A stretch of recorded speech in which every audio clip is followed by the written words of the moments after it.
नमस्कार अनि हार्दिक स्वागत छ दर्शकबिन कार्यक्रम कोरोना भाइरस अपडेटमा म भूपाल लुइटेल।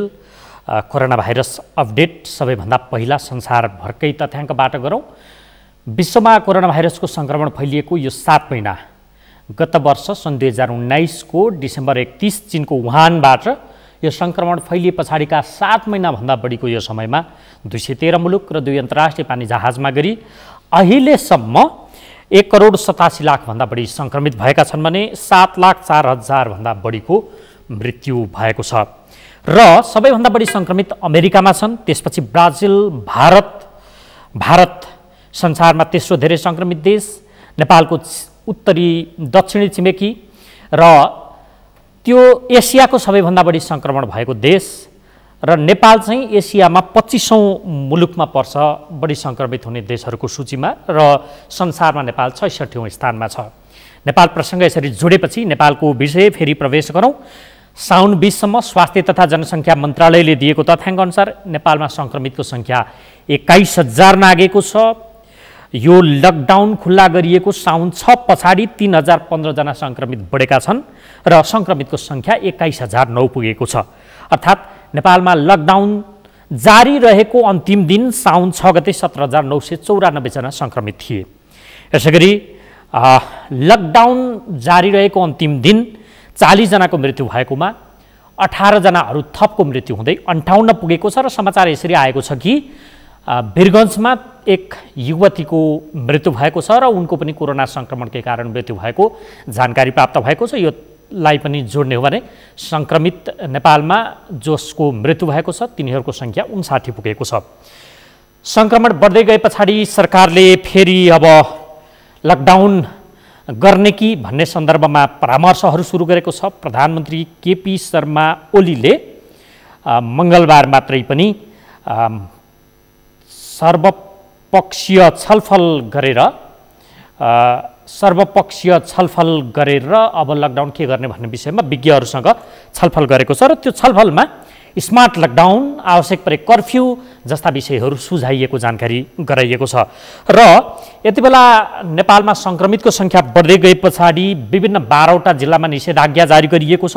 सप्तरी, बाँके, बारा, पर्सा जिल्लाभर निषेधाज्ञा जारी गरिएको छ भने धनुषा, मोरङ, महोत्तरी, झापा, सुनसरी, बझाङ, नुवाकोट र दार्चुलामा भने केही स्थानीय तह र स्थानीय तहभित्रका केही ओडामा मात्रै निषेधाज्ञा गरिएको हामीलाई गृह मन्त्रालयले जानकारी दिएको छ र महोत्तरी पनि एउटा निषेधाज्ञा गरिएको, आंशिक निषेधाज्ञा गरिएको जिल्ला पर्छ। त्यहाँको अवस्था के हो, सङ्क्रमित कति छन् आदि इत्यादि विषयमा हामीसँग यति बेला कुरा गर्न हाम्रा महोत्तरीका संवाददाता मनोज झा यति बेला हाम्रो सम्पर्कमा हुनुहुन्छ। मनोजजी। हजुर भूपाल सर, महोत्तरीमा चाहिँ निषेधाज्ञा पनि त्यहाँ जारी गरिएको छ। कहाँ निषेधाज्ञा जारी गरिएको हो, त्यहाँको पछिल्लो अपडेट के छ तपाईँसँग त्यो बताइदिनुहोस् त। हजुर, महोत्तरीमा सदरमुकाम जुन जलेश्वर नगरपालिकामा छ त्यो सदरमुकाम क्षेत्रमा खास गरी वडा नम्बर 1 र वडा नम्बर 2 का केही भाग र वडा नम्बर 6 का केही भागमा निषेधाज्ञा लगाइएको छ। त्यस्तै महोत्तरी जिल्लाको महोत्तरी गाउँपालिका को वडा नम्बर 3 र निषेधाज्ञा लगाइएको छ भूपालजी। अनि मनोजजी, निषेधाज्ञा अथवा पुनः लकडाउनको अवस्था त हामी कहाँ साउन 6 अगाडिसम्म नेपालभर नै थियो, तर पनि त्यो बिचमा पनि मानिसहरू आवत जावतको क्रम रोकिएको थिएन। निषेधाज्ञाका बिच त्यो जलेश्वर क्षेत्र जहाँ जहाँ निषेधाज्ञा लगाइएको छ यहाँले भन्नुभयो त्यहाँको अवस्था के छ, के देखिन्छ? जस्तो आज 5औं दिन हो निषेधाज्ञाको यहाँ हजुर महोत्तरीमा। हजुर, जलेश्वरमा जस्तो हिजो अस्ति रक्षाबन्धनको कारणले अलिकति मान्छे आवत जावत बढी थियो। रक्षाबन्धनको अब यहाँ ठुलो एउटा पर्व भन्नुपर्छ। त्यस्तै त्योभन्दा अगाडि एक दिन अगाडि बकरिद परेको थियो, बकरिदमा पनि फाटोफुटो मान्छे जान दिएको थियो। आज अहिले भर्खर म जलेश्वर जहाँ निषेधाज्ञा जारी गरिएको छ त्यो ठाउँ घुमेर आएको छु। 2-3वटा भाँडाकुँडाको पसलहरू त्यतिकै आधा जति खोलिएको छ।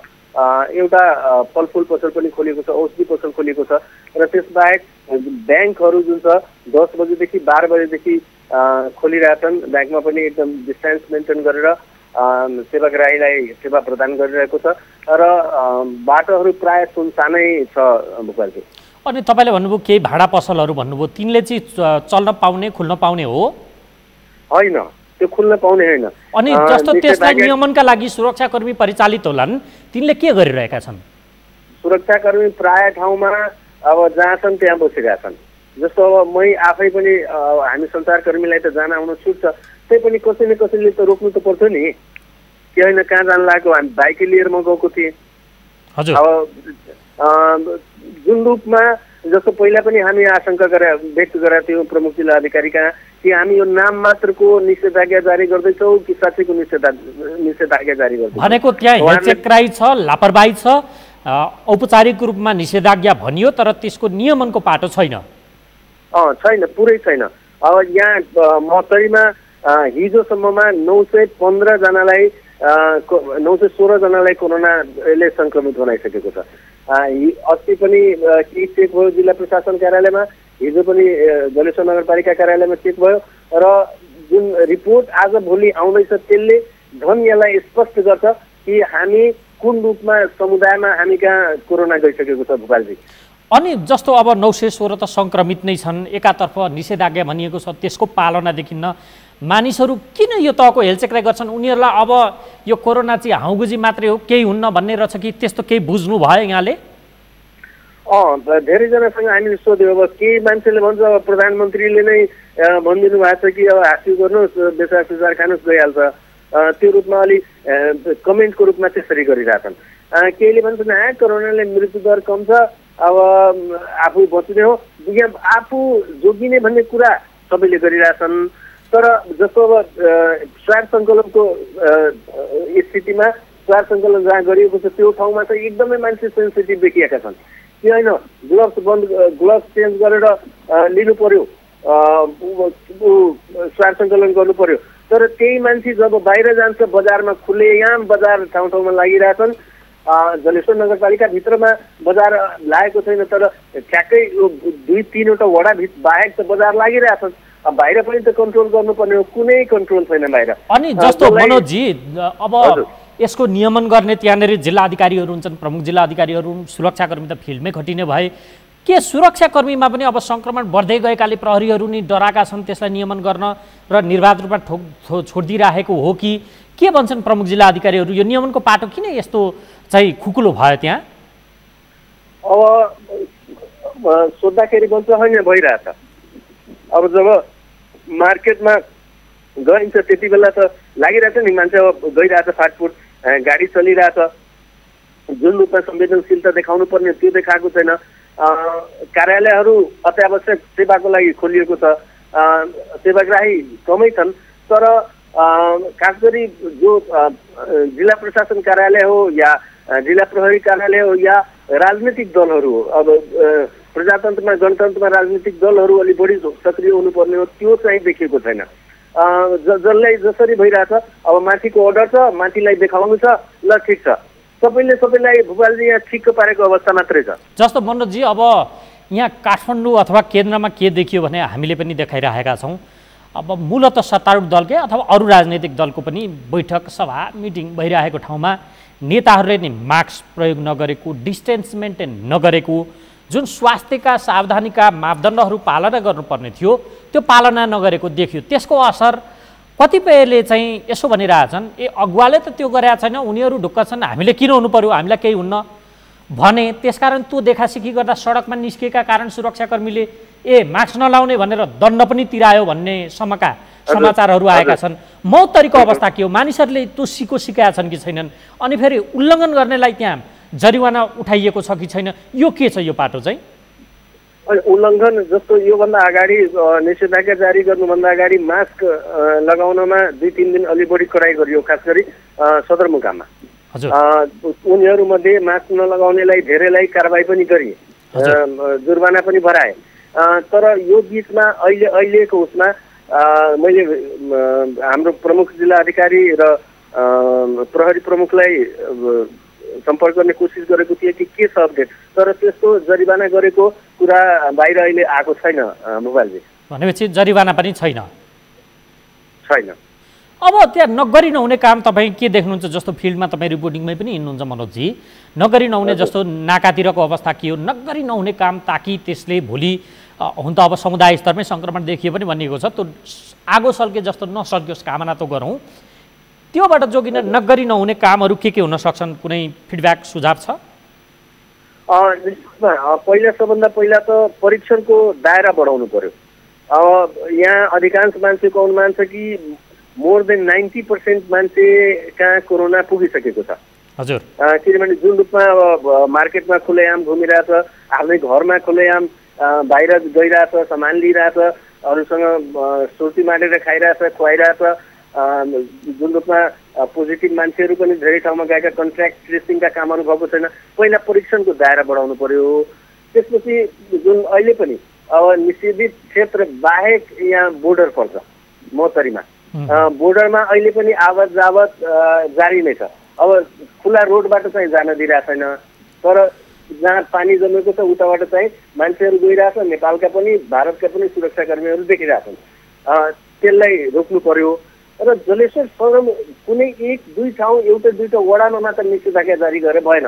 अब यसको व्यापक यसमा पहिला जिल्लाका राजनीतिक कर्मीहरूसँग सरोकारवालाहरू बसेर सबै छलफल गर्नुपर्छ र सकेसम्म प्रत्येक पालिकामै नसके पुरै जिल्लामा भए पनि एउटा PCR परीक्षण गर्ने मेसिनै राख्नुपर्ने आवश्यकता एकदमै छ भोपालजी।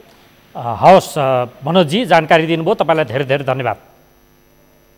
हुनुहुन्थ्यो हाम्रा महोत्तरी संवाददाता मनोज झा। महोत्तरीमा निषेधाज्ञा जारी गरिएको छ, त्यहाँ 916 जना सङ्क्रमित देखिएका छन्। निषेधाज्ञा जारी गरिँदा पनि त्यहाँ त्यसको पालना नभएको गुनासाहरू बाहिरिएका छन्। मानिसहरू यतिसम्म कि अब प्रधानमन्त्रीले नि भन्नुभएको छ आछ्यौँ गर्दा भाग्छ, तातो पानी खाने, बेसार खाने जस्ता कुरा, यसलाई अन्धविश्वास भन्ने वा अधिक विश्वास भन्ने, उनीहरू त्यो विश्वासका कारण पनि केही भ्रममा परेको सम्मको उहाँले जानकारी दिनुभएको छ। र पालना नहुँदा पनि त्यसलाई नियमन गर्ने पाटो त्यति कठोर तवरले अथवा निर्मम तवरले भएको पाइएको छैन, उहाँले जानकारी यो दिँदै हुनुहुन्थ्यो। र म अघि पूर्वत रूपमा जानकारी दिँदै थिएँ, नेपालमा कोरोना सङ्क्रमण हत्तै बढेको अवस्था छ, समुदाय स्तरमा यो पुगेको भन्ने आशंकाका बीच सरकारले फेरि लकडाउन गर्ने कि भन्ने सन्दर्भमा विज्ञहरूसँग मङ्गलबार मात्रै छलफल गरेको छ। प्रधानमन्त्रीलाई उक्त छलफलमा विज्ञहरूले स्मार्ट लकडाउनको अर्थ यो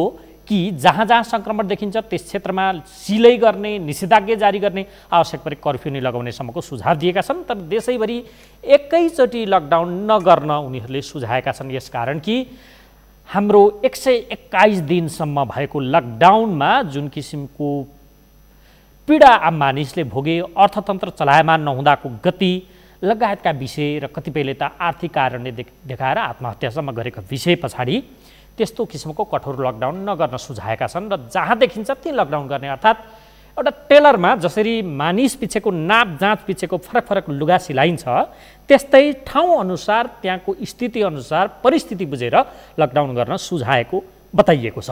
र यति बेला कोरोना भाइरसको दोस्रो चरणको एउटा केन्द्र बनिरहेको छ पर्साको वीरगञ्ज, जहाँ यो लकडाउन खुल्ला भए यता मात्रै नेपालमा थप 19 जनाको मृत्यु भएको छ। र ती 19 मध्ये सबैभन्दा धेरै चाहिँ वीरगञ्जमै अथवा भनौँ पर्सामै मानिसहरूको मृत्यु भएको छ सङ्क्रमितको।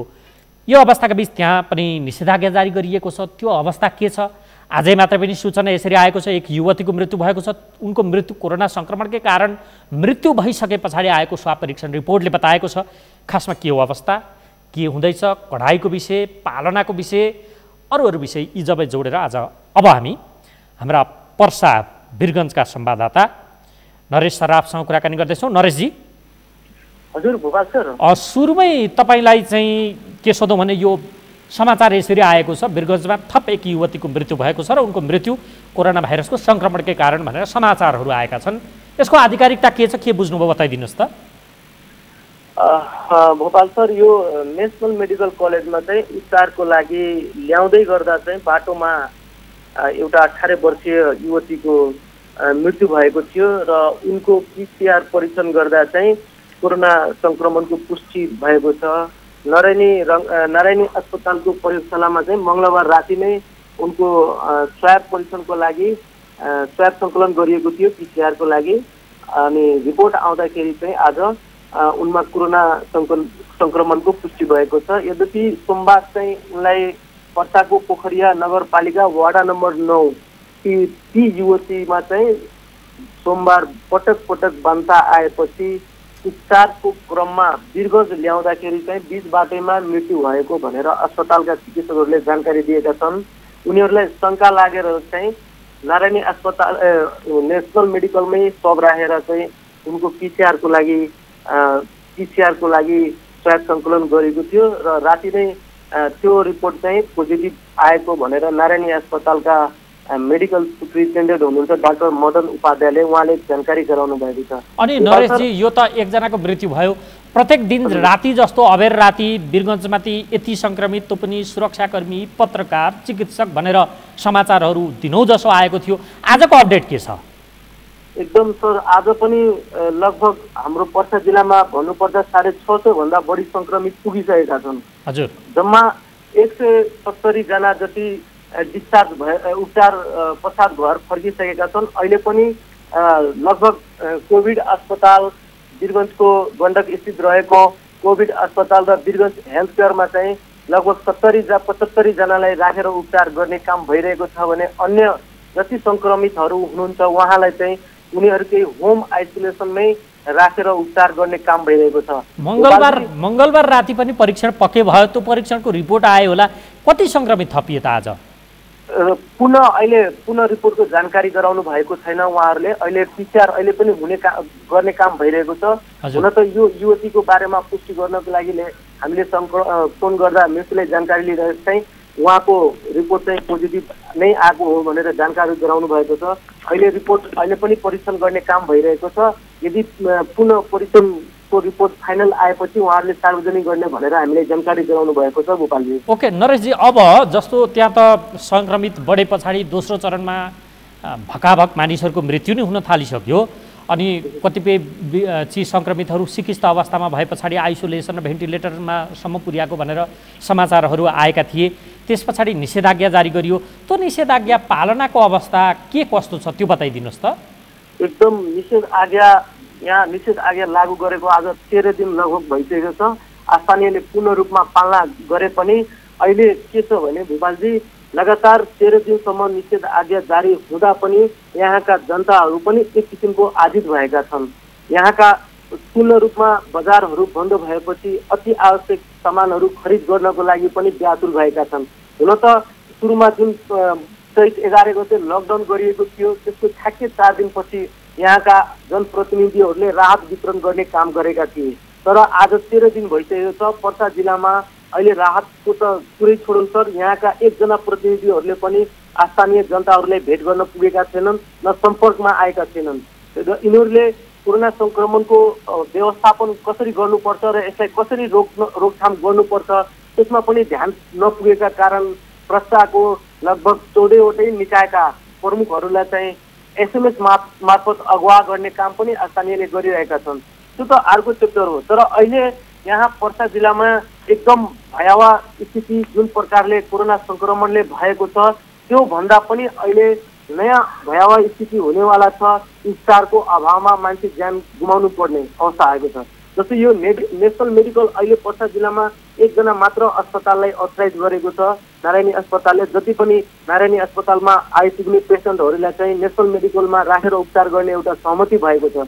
त्यो अनुसार नै पर्सा जिल्लामा लगभग पूर्ण अस्पतालहरू सबै बन्दै छन्, नेसनल मेडिकलमै उपचार भइरहेको छ। यदि त्यो युवती जुन हिजो सङ्क्रमण जुन भेटिएका छन् त्यो युवतीको ज्यान गएको छ, यदि उसलाई समयमै उपचार पाइदिएको भए सायद उसको ज्यान बच्न पनि सक्यो होला। तर उनी समयमा बचाउन सकिएन, किनभने पोखरिया नगरपालिकाबाट पर्सा जिल्ला आउनलाई लगभग 25 किलोमिटर को बाटो तय गर्नुपर्छ। बिचमा पनि अन्य अस्पतालहरू छन्, तर यहाँका चिकित्सकहरूले चाहिँ र कोरोना सङ्क्रमणको ध्यानमा राखेर चाहिँ यहाँका अन्य अस्पतालहरू पनि बन्द नै रहेको छ। यदि नारायणी अस्पतालमा पनि समयमा पुर्याएको भए, यदि नारायणी अस्पतालको अन्य सेवाहरू सञ्चालन भइदिएको भए, समयमा पुर्याएको भए सायद उसको ज्यान पनि जोगिने अवस्था थियो। अहिले लगभग यहाँ कोरोना भन्दा पनि अन्य रोगको भयावहबाट मर्ने पनि देखिने अवस्था छ। यदि कुनै दुर्घटना नै भयो भने उनलाई समयमा अस्पताल पुर्याउन सकिँदैन। यदि पुर्याए पनि यहाँका अस्पतालहरूले उपचार गर्न मानिरहेका छैनन्। अनि मनोजी जस्तो तपाईँले यो नरेशजी यो बताइरहँदा नि जस्तो अरू बिरामी भयो भने पनि अस्पताल नै छैन, जुन तपाईँ यस्तो परिबन्ध बताउँदै हुनुहुन्छ कि नारायणी लानु पर्यो कि नेसनल लानु पर्यो, होइन? एकदम एकदम। अनि ती बाहेकका अस्पतालमा अरू साधारण बिरामी जस्तो एक्सिडेन्ट कसैलाई भयो अथवा के भयो भने त्यो बेला के गर्ने? प्रशासनले यसको जवाब दिएको छैन। एकदम यहाँका प्रशासन पनि एकदम गैर जिम्मेवारी नै देखिएको छ। यहाँका प्रशासनमा पनि आजभन्दा लगभग 4-5 दिन अगाडि वीरगञ्ज महानगरपालिका वार्ड नम्बर 16 नगुवाका एकजना महिलालाई एकदम स्वास्थ्य अवस्था बिग्रिएको थियो र उनलाई तय गरेर नै वीरगञ्जको शङ्कराचार्य गेट नजिकै नेपाल इन्डो अस्पताल थियो, त्यहाँ उपचारको लागि लगिएको थियो। त्यहाँ अस्पतालसँग कुरा गरेर नै त्यहाँ अस्पतालमा पुर्याएका थिए बिरामीहरूले, तर उसले चाहिँ त्यहाँ भर्ना लिन मानेन। अवस्था चिन्ताजनक थियो, उसले भर्ना लिन मानेन।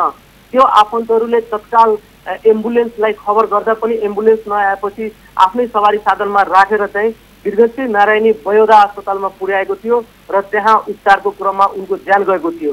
यहाँ के हेर्न सकिन्छ भने कुनै पनि समस्या देखिए पनि यहाँका अस्पतालहरूले बिना PCR रिपोर्ट टेस्ट जाँचको आधारमा मात्र लिने गरेका छन्। यदि कसैसँग PCR छैन भने त्यसले भर्ना लिइरहेको छैनन्। यहाँसम्म भोपालजी यहाँका जुन एम्बुलेन्स चालकहरू पनि छन्, एम्बुलेन्स गाडीहरू पनि जुन छ यिनीहरू पनि एकदम ठुलो बदमासी गरिरहेका छन्। यदि मलाई नै कुनै समस्या भयो भने यदि म एम्बुलेन्सलाई बोलाउन प्रयास गरिरहेको छु भने त्यो एम्बुलेन्स चालकले सबभन्दा पहिला फोन उठाइरहेको छैन। यदि उठाइ पनि रहेको छ भने उसले चाहिँ हामी एम्बुलेन्स ल्याउन सक्दैनौँ, यस्तो महामारीको अवस्थामा हाम्रो पनि ज्यानको खतरा छ भनेर एउटा बाइपास गरेर चाहिँ आफ्नो सेवा दिन सकिरहेका छैन। अस्पताल अहिले पनि यहाँ नारायणी अस्पताललाई चाहिँ कोभिड लेभलकै अस्पताल बनाउनु पर्छ भनेर एउटा स्वास्थ्य मन्त्रालयबाट पनि परिपत्र आइसकेको छ। यहाँ पनि बनाउने तयारी गरिरहेको छन्, तर नारायणी अस्पतालको सम्पूर्ण सेवा बन्द गरेर जनताको सेवा दिन नचाहेर नै हो कि के हो त्यो अब बुझ्न सकिएको छैन। तर यहाँका राजनीतिक दल लगायत विभिन्न सङ्घ सङ्गठनले पनि आफ्नो पहल गरिरहेका छन् कि कमसेकम नारायणी अस्पताललाई चाहिँ एउटा जनताको लागि खुला गर्नुपर्छ, कोभिड अस्पताल अन्य अस्पताललाई लिएर गर्नुपर्छ। नारायणी अस्पतालमा सर्वसाधारणको सेवाहरू दिन नसक्दाखेरि अकालमै ज्यान गुमाउनु परिरहेको जस्तो नरेशजी अब तपाईँले यो बताइरहँदा नि जो 18 वर्षीय युवतीको मृत्यु भयो उनको स्वाब परीक्षण रिपोर्ट आउँदा कोरोना देखियो, उनको मृत्यु फेरि के कारणले भयो भन्दा उपचार नपाएर भयो, होइन? त्यसभन्दा अस्पताल पुर्याउन नसक्दाखेरि चाहिँ उनको मृत्यु भएको हामीले बुझ्न अनुमान लगाउन सकेका छौँ। त्यही त, त्यो भनेको त उपचार नपाएरै मृत्यु भयो। अगाडि अरू अस्पतालहरू थिए भने त्यहाँ उपचार हुन सक्थ्यो कि भन्ने एउटा आकलन त्यो पनि भयो, किनकि तपाईँ भन्नुहुन्छ 2टा हस्पिटल बाहेक अन्त उपचारै अहिले वीरगञ्जमा हुन छोडेको छ।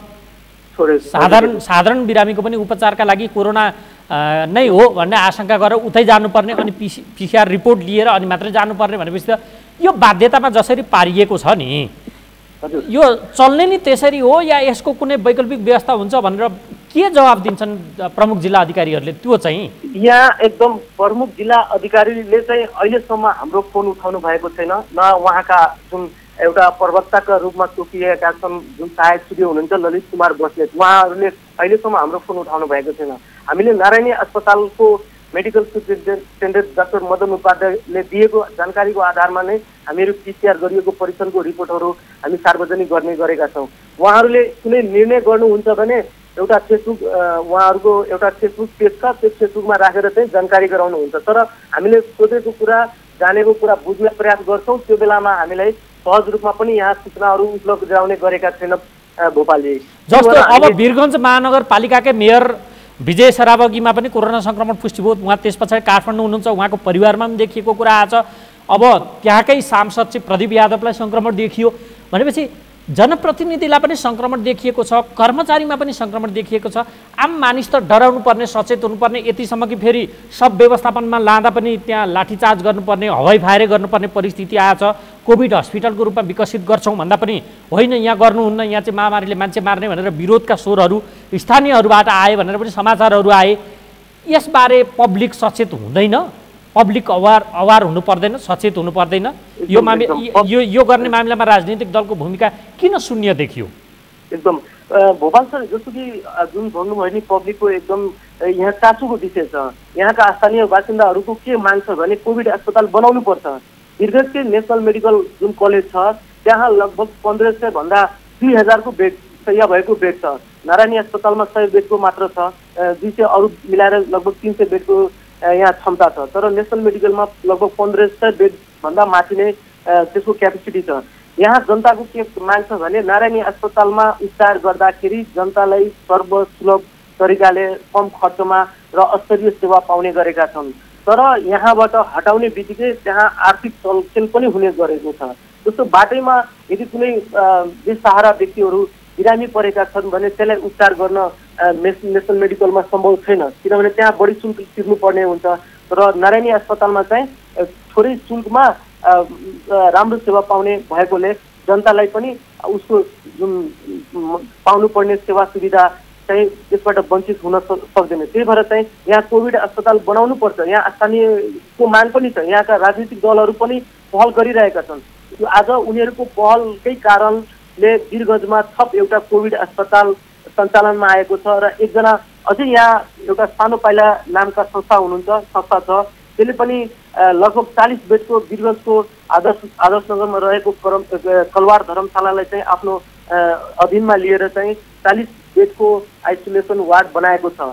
यद्यपि उनीहरूले नै त्यो आइसोलेसन वार्डमा नेपाल प्रहरी, सशस्त्र प्रहरी अथवा नेपाली सेना जुन सुरक्षा निकायका व्यक्तिहरूमा कोभिड संक्रमण भेटिएको छ उहाँहरूलाई चाहिँ त्यही आइसोलेसन वार्डमा राख्ने व्यवस्था उहाँहरूले मिलाउनु भएको छ र आफ्नो खानाको पनि व्यवस्था पनि उहाँहरूले नै सानो पाइलाले मिलाएको छ। त्यसै गरी जस्तो वीरगञ्जकै गण्डकमा एउटा वीरगञ्ज हेल्थ केयर अस्पताल छ, त्यसलाई पनि लगभग कोभिड अस्पताल बनिसकेको छ। त्यसमा पनि 25 जना सङ्क्रमितहरूलाई राखेर उपचार गर्ने काम भइरहेको छ। त्यहाँ पनि लगभग 100 शैय्याको बेड छ र लगभग 10वटा भेन्टिलेटरको व्यवस्था छ त्यो अस्पतालमा। 14वटा आइसोलेसन वार्डको पनि आइसियुको पनि व्यवस्था छ।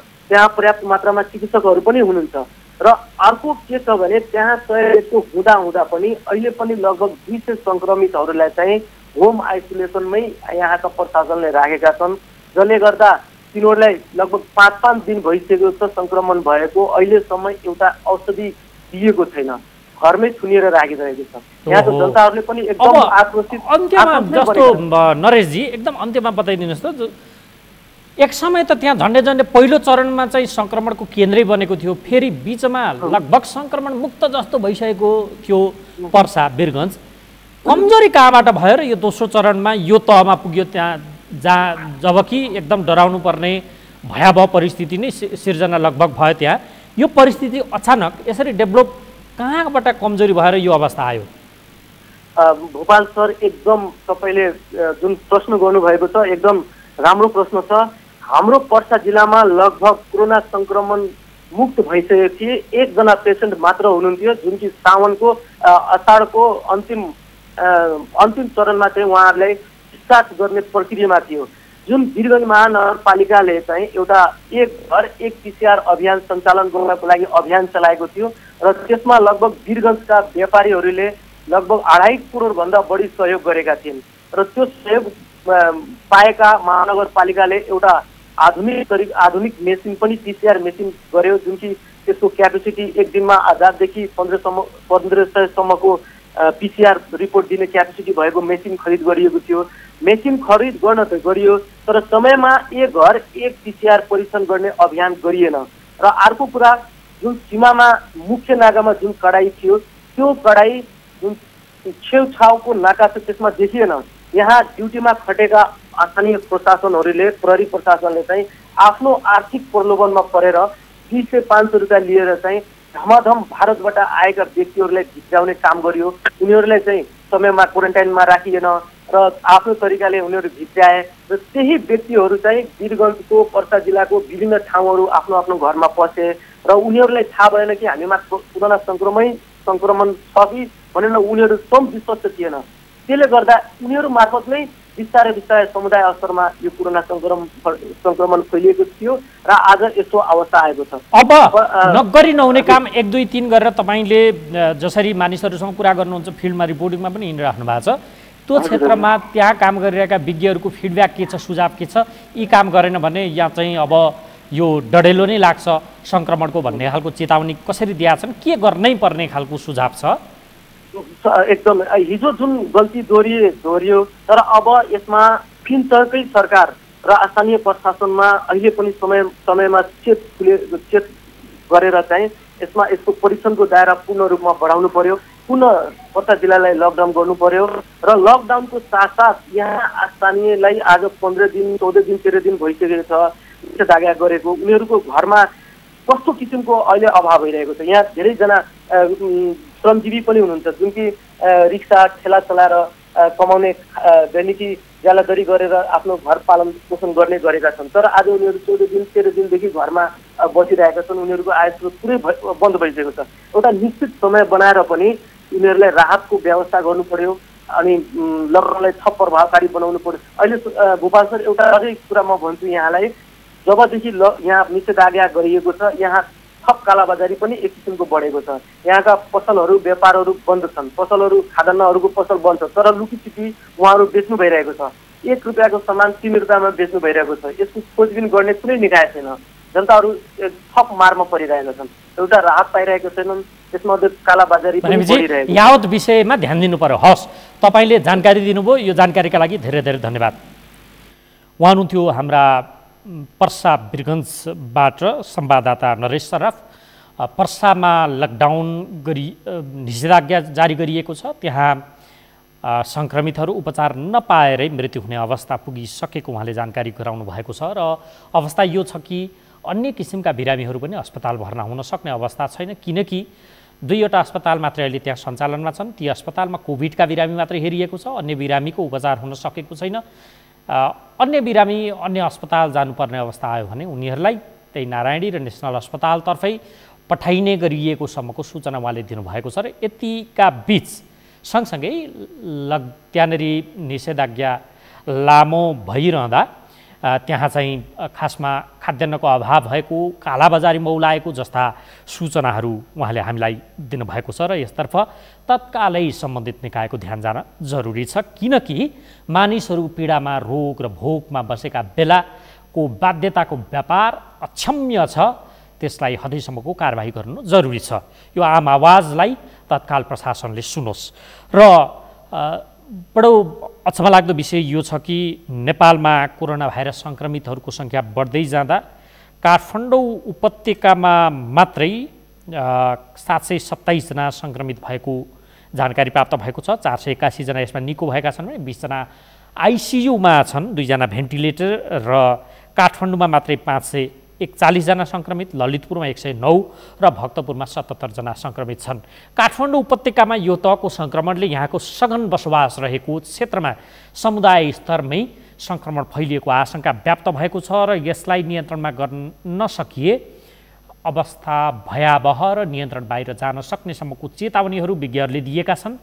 किनकि हाम्रा यो बीचका कामहरू जब पहिलोपटक जनवरी 23 अर्थात् माघ 9 मा पहिलोपटक कोरोना भाइरसको सङ्क्रमण नेपालमा देखियो, त्यसको 2 महिना पछाडि चैत्र 10 मा दोस्रो सङ्क्रमण पुष्टि र त्यो बीचमा पूर्वाधार निर्माण लगायतको काम नहुँदाखेरि यसरी यति बेला अभाव पूर्वाधारको भइरहेको छ र यसले हाम्रो त्यो पश्चाताप लाग्दो विगतलाई अझ भविष्यमा झन् घातक बनाइदिने हो कि भन्ने चिन्ता विज्ञहरूले गरिरहेको परिस्थितिका बीच सङ्क्रमण बढ्दै गए पछाडि फेरि एकपटक बाँकेमा पनि निषेधाज्ञा जारी गरिएको छ।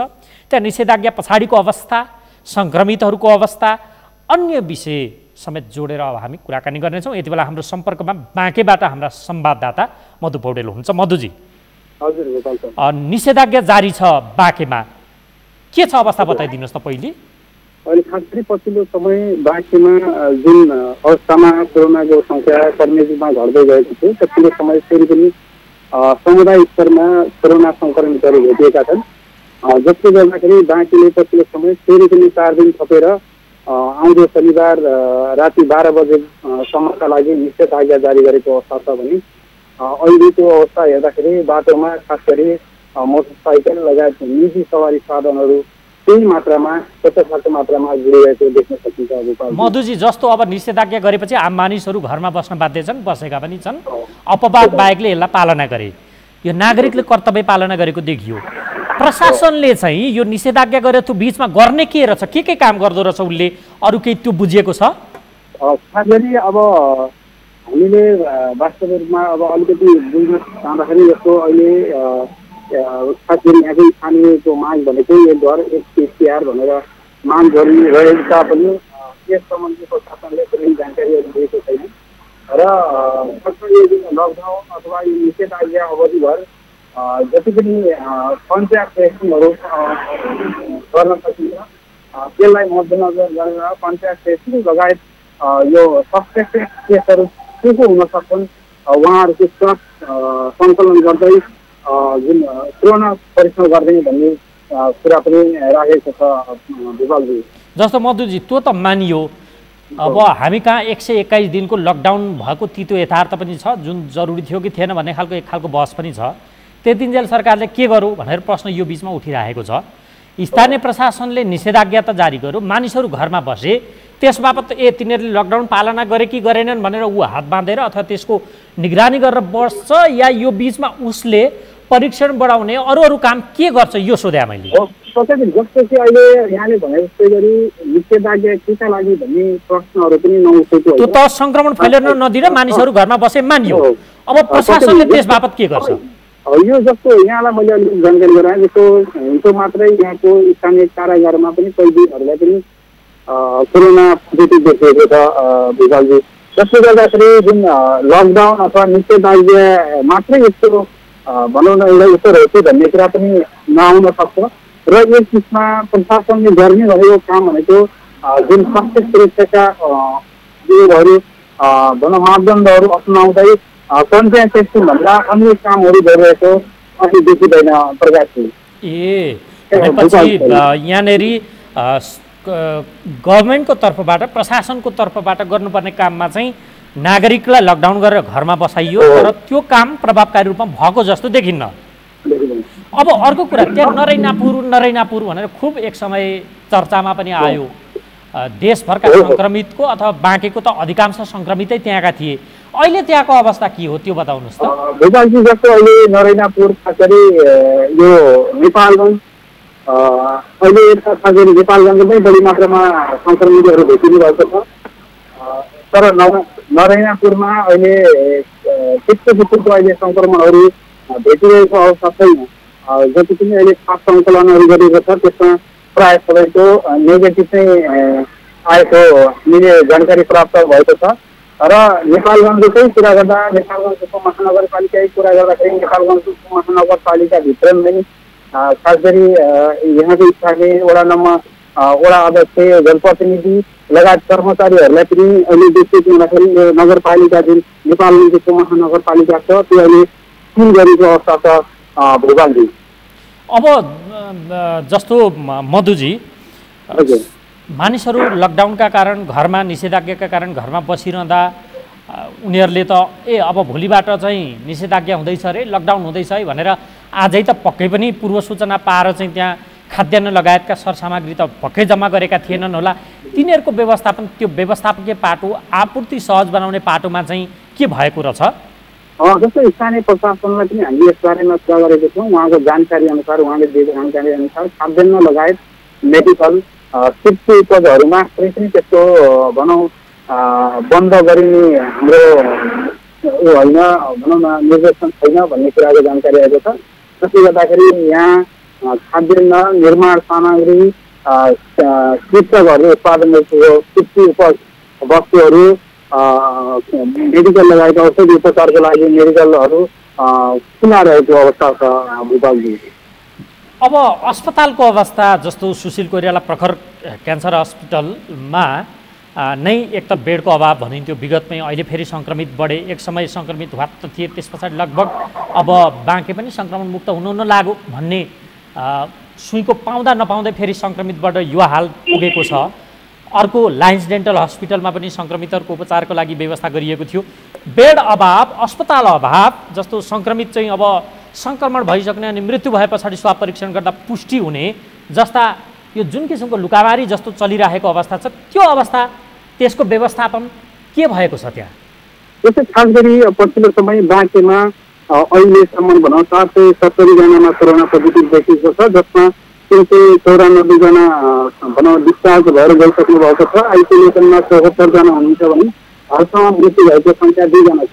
खास गरी जुन आइसोलेसनमा बेडको अभावका कुराहरू, यसबारेमा हामीले स्थानीय जनस्वास्थ्य भनौँ स्वास्थ्य कर्मचारी र यो कोरोनामा लागिराख्नु भएका कुनै पर्सनसँग पनि कुरा गरेका थियौँ। उहाँले दिनुभएको जानकारी अनुसार अझै पनि बेडहरू अभाव हुने, यदि एक घर एक सुत्यारको रूपमा जाँदै गर्ने भने बेडहरू अभाव हुन सक्ने सम्भावनाहरू रहेको हुँदाखेरि फेरि होम आइसोलेसनमा पनि राख्न नसक्ने अवस्था पनि रहेको हुँदाखेरि अलिकति कठिन परिस्थिति उत्पन्न हुन सक्ने भन्ने कुरा आएको छ गोपालजी। जस्तो मधुजी तपाईँले जो कोभिडको फोकल पर्सन सम्भवतः नरेश श्रेष्ठ नाम हो क्या उहाँको कुरा गर्नुभयो होइन, उहाँसँग अगाडि करिब धेरै अगाडि नै कुरा हुँदाखेरि अब बेडको अभाव छैन जस्ता खालका कुरा थिए।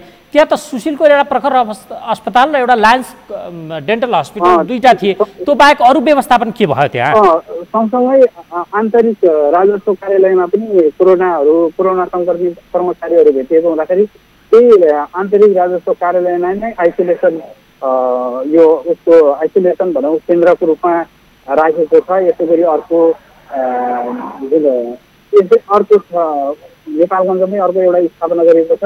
यस गरी खास गरी नेपालगञ्जमा अहिले खास गरी बाँकीमा हुने नेपालगञ्ज स्टेटमा खोजिरा जुन बाँकी डेन्टल अस्पताल आन्तरिक राजस्व कार्यालय लगायतका क्षेत्रहरूलाई आइसोलेसन सेन्टरहरू बनाएको अवस्था हो। हस् मधुजी जानकारी दिनुभयो, तपाईँलाई धेरै धेरै धन्यवाद। भन्नुहुन्थ्यो हाम्रो बाँकेबाट संवाददाता मधु पौडेल। बाँकेमा पनि निषेधाज्ञा जारी गरिएको छ र त्यहाँ निषेधाज्ञाको पालना त भएको छ, अर्कोतर्फ अभाव हुने हो कि भन्ने चिन्ता पनि सँगसँगै उठेको छ र बेड अभावका विषय त्यहाँ पनि आएको छ सङ्क्रमित राख्नका लागि। र जुन किसिमको निषेधाज्ञा जारी गरेर मानिसहरूलाई घरमा राखिएको छ, मानिसहरूलाई घरमा राखिए बापत प्रशासनले के त्यसको नियमन मात्रै गर्ने हो या त्यो निषेधाज्ञा जारी गरिसके पछाडि प्रशासनलाई भएको सहजता बापत त्यहाँ परीक्षणको मामिला होला, कन्ट्याक्ट ट्रेसिङको मामिला होला, यी विषय जुन सहज हुन्छ काम गर्नका लागि त्यसलाई बढाउने हो।